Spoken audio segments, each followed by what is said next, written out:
আসসালামু আলাইকুম। মোৰ নাম মুস্তাফা মণ্ডল। পাঠ কৰিবলৈ ওলাইছোঁ মই নিজে লিখা এটি কবিতা। কবিতাটিৰ হিৰো নাম জুবিন দা।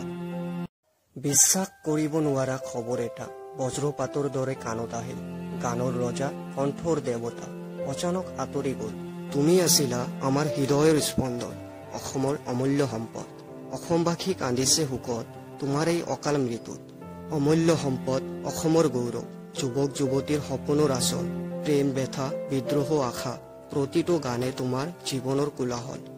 গানেৰে তুমি আঁকি দিছিলা যুৱক যুৱতীৰ সপোনৰ ছবি। গানেৰে তুমি উচুপিছিলা বেদনাৰ গভীৰ নদী।